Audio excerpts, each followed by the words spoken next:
예, 학생 여러분들 안녕하셨어요? 어제 그 수업 중에 좀 미흡한 점이 있어서 제가 좀 더 정리를 한번 해봤습니다.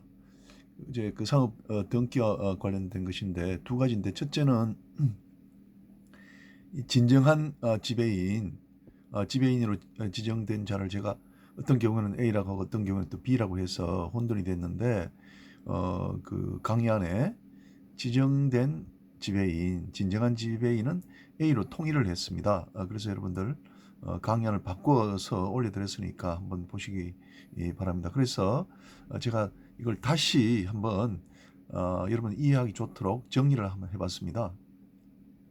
자, 그러니까 이제 그 상인 X는 A를 이제 지배인으로 지명을 했습니다. 이것은 이제 상수로서 변함이 없습니다. 그러니까 진정한 지배인은 A입니다. 근데 우리 그 37조 제1항에서는 등기할 사항은 등기한 후가 아니면 선의의 제3자에게 대항하지 못한다라고 되어 있지 않습니까? 우리 교재 248면 이하에 자세한 설명이 나와 있는데, 자, 이 37조는 등기를 하지 않은 경우에 적용되는 사항이죠. 그래서 A를 지배인으로 등기를 했지만 그 후에 해임을 하고서도 해임 등기를 하지 않았습니다. 그래서 현재 등기부 상에는 A가 지배인으로 여전히 남아 있는 것이죠. 그래서 사례는 이제 노트북 납품을 한 매도인 C가 대금 요구를 X에게 하게 되었습니다. 그러자 이제 X는 거부를 했습니다. 왜 거부를 했겠습니까? 그 당시 A는 더 이상 X의 대리인이 아니죠. 지배인이 아니죠. 그렇기 때문에 무권 대리가 되어서 나에게 그 거래 관계의 결과인 책임을 물을 수 없다라고 주장을 했습니다. 그런데 우리 법률의 규정에 따르면 37조에서 그 선의의 제3자인 C에게 대항을 하지 못한다고 되어 있지 않습니까?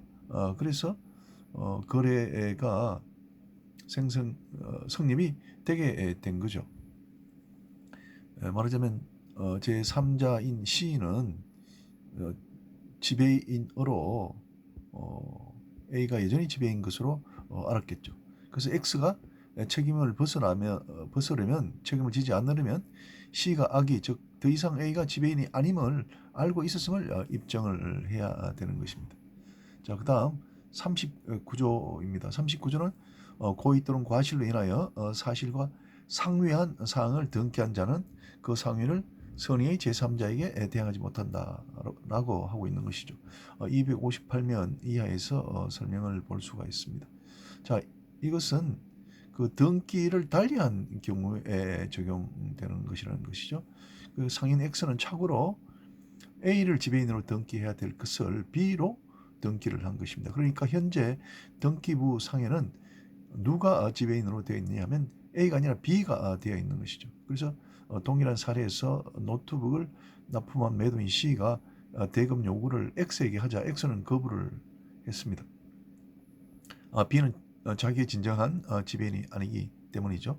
거래 당시 B는 나의 지배인이 아니었다고 주장을 할 겁니다. 그런데 우리 법률의 규정 제39조에 의하면 선의의 제3자인 C에게 대항을 하지 못한다고 되어 있습니다. 그래서 거래가 이제 성립되어서 X는 상품 대금을 지급해야 할 것입니다. X가 책임을 벗으려면 어떻게 해야 되겠습니까? 법률의 규정에 따르면 그 상회한 기재에 자신이 과실이 없음을 입증을 해야 되겠죠. 그리고 C가 악의, 즉 B가 지배인이 아님을 알았다는 것을 또 입증을 해야 됩니다. 37조와 비교하면은 1. 상회한 기재에 자신이 과실이 없음을 입증을 해야 되는 책임을 더 부담을 하고 있는 것이죠. 그러니까 37조보다 39조의 경우가 X가 상인이 불리하고 3자에게는 유리하다는 것을 알 수 있게 됩니다. 여기에 이제 학설 대립이 있는데요. 37조는 등기하지 않은 경우이고 39조는 등기가 다르게 된 경우에 적용한다라고 제가 어제 수업에서 말씀을 드렸습니다. 해임 등기하지 않은 경우도 결국은 그 실제 관계를 보면은 상위한 것이지 않습니까? 해임 등기를 하지 않은 경우가. 따라서 여기에도 제39조를 적용할 수 있는가 하는 것이 쟁점이 되고 있다는 것이죠. 그래서 37조의 등기하지 않은 경우를 보면은 이렇게 됩니다.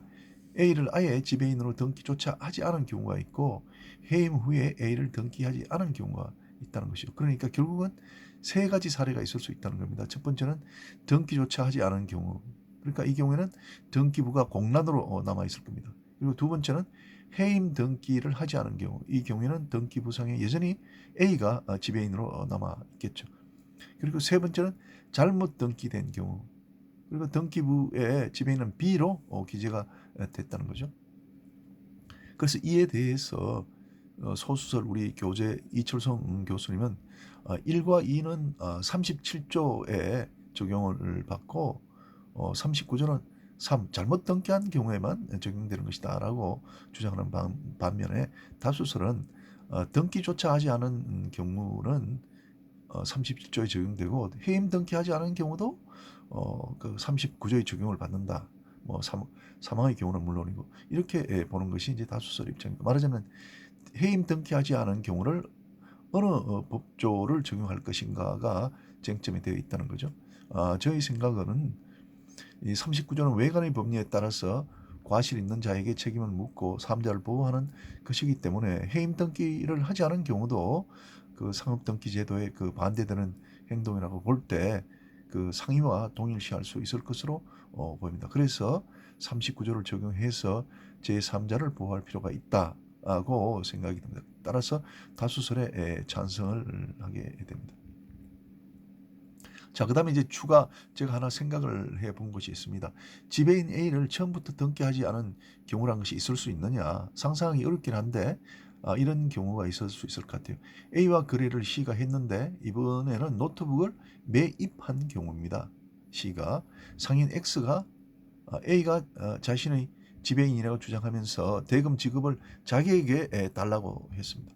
A도 직접 대금 지급을 요구를 했습니다. 이럴 경우에 37조가 적용이 되어서 C가 A가 대리인임을 몰랐다면은 거래는 A와 C의 것이 된다. 그래서 대금은 A에게 기속되는 것으로 이런 사례를 생각을 해볼 수 있을 것 같습니다.